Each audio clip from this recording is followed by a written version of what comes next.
Hi, and welcome to Grace for the Journey, where we embrace life's path and discover God's grace. I'm your host, Sharonda, and I want to welcome you to this safe space. A safe space where you can be vulnerable, a safe space where we get to talk about life's challenges, life's triumphs, different things that you may be going through, different things that we may be experiencing that, sometimes we don't really want to talk about, sometimes that are not so easy to share. But I want to welcome you here and it's going to be a good time. We're going to have a good time together. So, as time goes on, there are certain topics that we will be looking at, like grace to heal, grace to succeed, grace with power, and other things like that. But for this first episode, I just want to give you some nuggets. I want to just drop some bombs and run, give you some things to think about and get you excited to come back next time. I'm just going to drop some pointers on you today. Um, just some thoughts, some overall thoughts that I've been pondering on. And I'd say if there's one message that I want to make sure get across through every episode is that you've got this. So saying that is a nice segue into my first point. You've got this. You've got this. Whatever you may be going through, literally whatever you may be facing, I want you to know that you are capable of seeing the other end of that challenge, seeing the other end of what looks like a problem, seeing the other end of that situation. I know sometimes when we are in a situation, everything seems magnified. The negative seems so big. Sometimes it's so overwhelming and it's very hard to see ourselves on the other side of the situation. But you've got this. Sometimes we don't know what we're actually capable of handling. Sometimes we don't know the strength that we really have within until we have no choice, until it's like life or death, or somebody's life is dependent on it, or your destiny is dependent on it, or something is depending on it. And then this strength comes out of, let's just say, nowhere. And you make it on the other end, and you're like, wow, I actually went through that. I actually experienced that, and I came out alive. I came out with my mental health intact. And another thing that can happen is, you've experienced something serious, you make it out, you succeed, you win that test, and then you move on, you forget. So when the other test comes, might not even be as big as our first one, but it's like this overwhelming feeling can come again, and it can come again, and you feel once again that, oh gosh, here I am again. How am I going to get out of this? This is just too big. But I want to remind you tonight that you've got this. You can handle it. You are stronger than you think, and your capacity is much, much bigger than you probably can imagine. I also want to remind you that, there's some situations that can actually be really painful, like really painful, like physically painful, emotionally painful, mentally painful, or it can be all. There's some situations that you may go through emotionally that it manifests physically, and you feel physical pain, like some heart wrenching situations. I don't know if you've been in anything has happened where you literally could feel your heart throbbing or feel like your brain is actually pulsating. That's how, I guess, how big the problem would have been, and it manifests in your physical body. But I want to challenge you. I want to remind you that there is a purpose in that pain. Um, that phrase can seem very cliche. We hear it a lot. Find the purpose in your pain. Find the purpose in your pain. But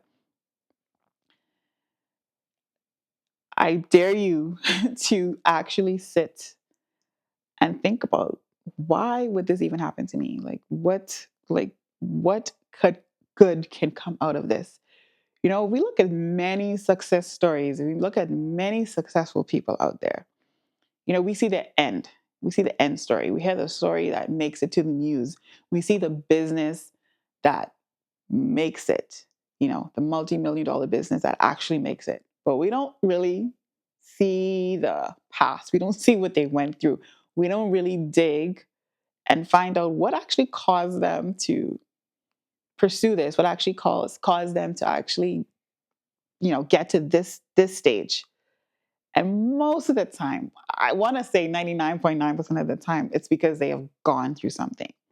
So I don't want to be insensitive and discount, any pain, whether it's emotional, physical, anything like that, that you may actually be experiencing. I'm not here to be insensitive to that and saying, oh, just find a purpose in it. But I want to encourage you to hold on and to trust, even if it's like 1% trust, to trust that, something good has to come out of this. There must be something good that has to come out of this situation.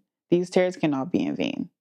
These wet pillows cannot be in vain. This heartache cannot be in vain, and challenge you, even if it's not visible, to make a purpose out of it, like to find something.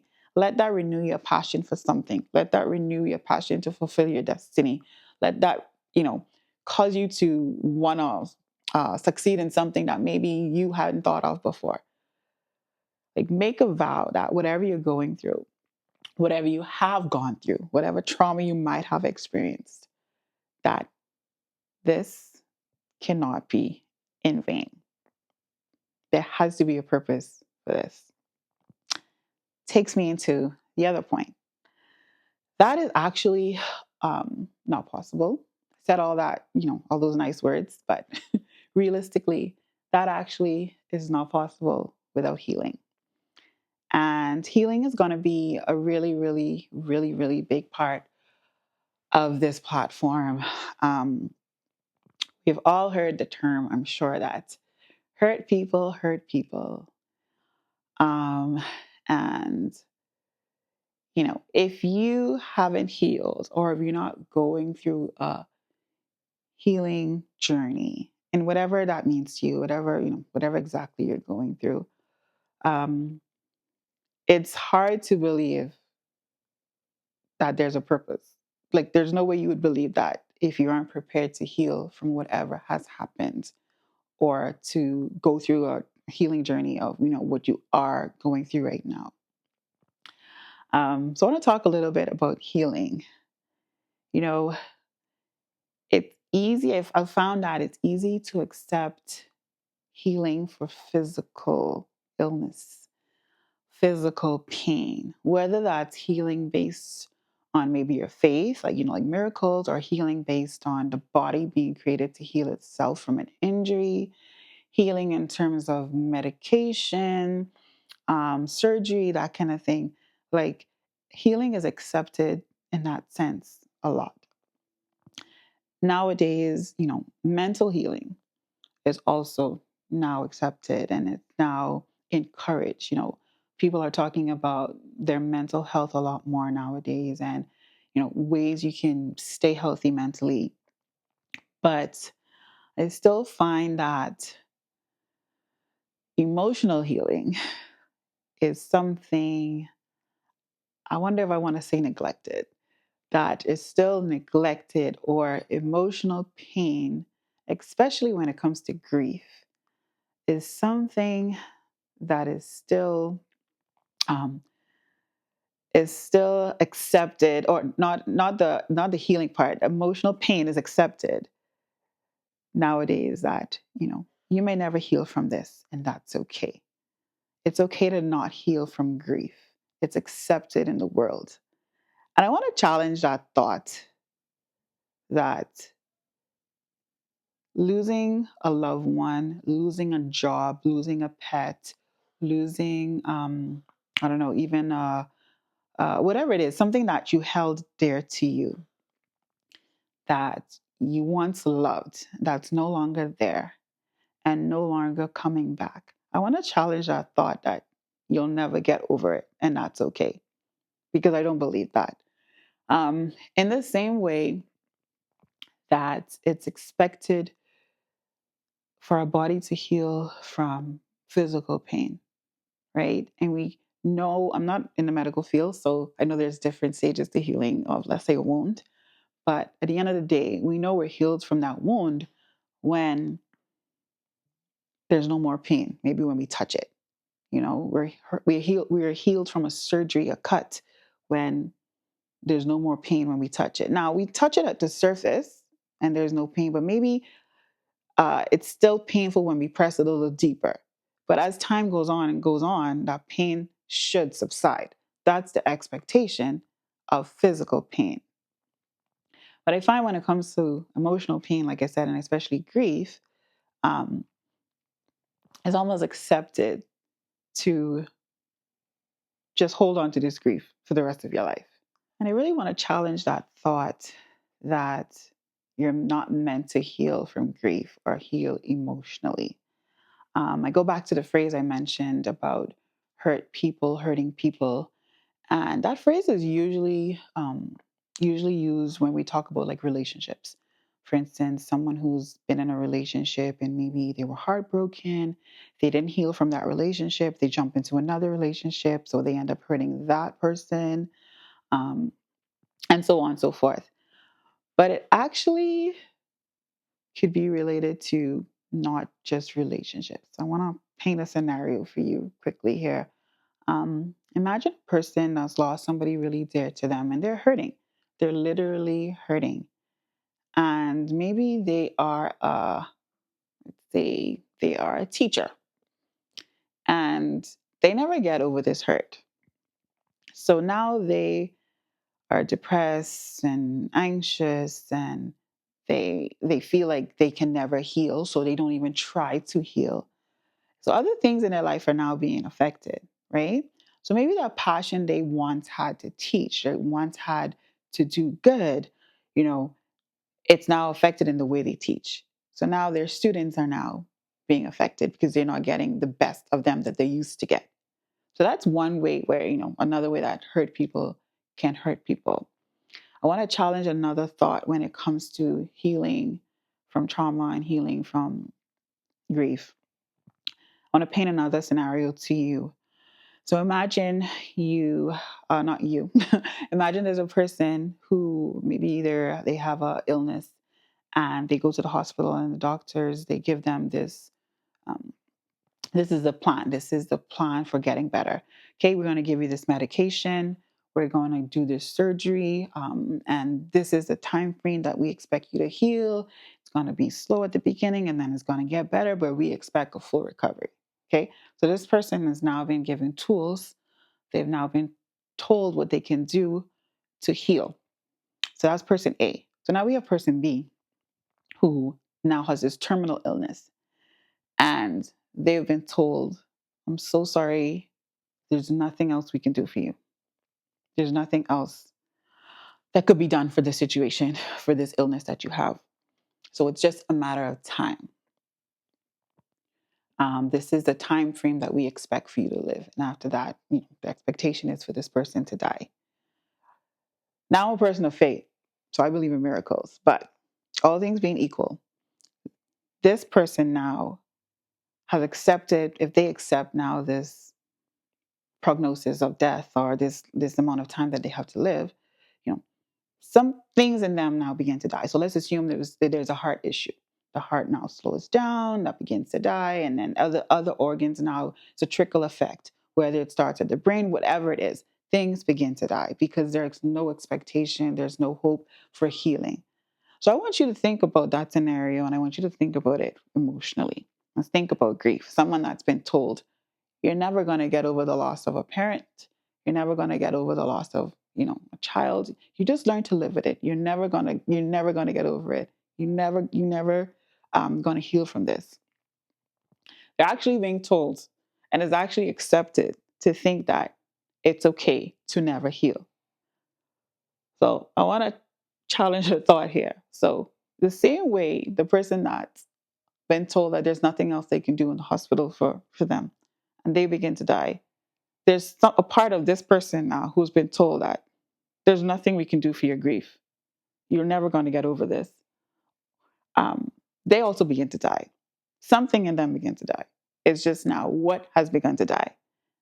Their passion to live, their passion, maybe if it was a loved one, their passion to love again, their desire to love again.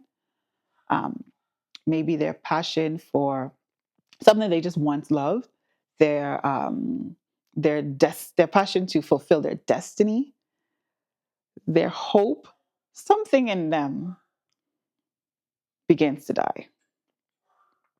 Something in them begins to die. And that is also an aspect of a hurt person that can hurt people. It could be directly where they already have people underneath them. Maybe they have children. Maybe they lead a department, or in their workplace. Or it could be in the sense of, you know, God has called them to do a particular thing, and because they've lost their passion, the people they have been called to, who they don't even know yet, and this group of people don't even know them yet.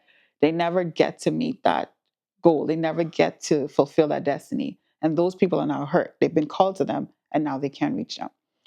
So I want to challenge, that thought. I really have been seeing it a lot lately, like a whole lot, and having experienced grief and losing a loved one very, very close to me, or a few, I should say. There's moments where you feel that way. There's moments where you actually would feel that way. So I don't want to be insensitive to those feelings of, you feel like you can't get out of it. But I want to encourage us to want to heal, to have that desire to actually get better.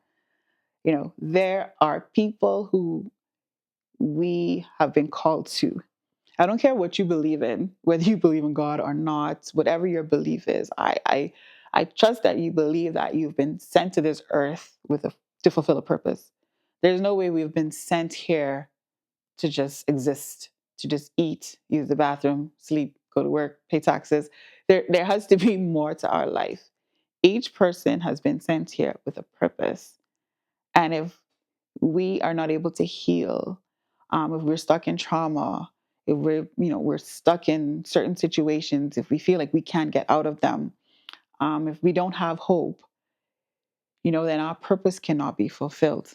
We're also going to be talking about purpose a lot, on other episodes as well. That's a big deal. I find that that's one of the driving forces to help people, to help us get out of certain situations, to give us a push to want to get out of a tough situation, to a push to hold on to life, a push to just hang in there. And a big one of those things is purpose. Okay, so like I said, in every episode, if I had to give you one message that I want to make sure that we get in, is that you've got this. You've got this. You can heal, whether it's emotionally, mentally, whatever it is, you can heal. You can get out of that situation. Hang in there. Hang in there. There's a phrase that says, a living dog is better than a dead lion. And if we look at the animal kingdom, I'm not discounting anybody's pets, I'm not downgrading anyone's pets, but just looking at the level of the lion king of the animal kingdom, the lion is like the king of the jungle. But if you're a lion and you're dead, there's no hope. But no matter what other animal you are in this kingdom, the fact that you're alive, the fact that you remained, the fact that you're still holding on, there's hope. I really want to encourage you guys today to just hang in there. Life really be life in sometimes, but you've got this. You've got this. You are stronger than you know, and you are graced for the journey. You are graced for the journey. You are definitely graced for your journey. So I want to just encourage you, tune in to the next episode. We have lots and lots and lots to discuss. Bye for now. Have a wonderful day.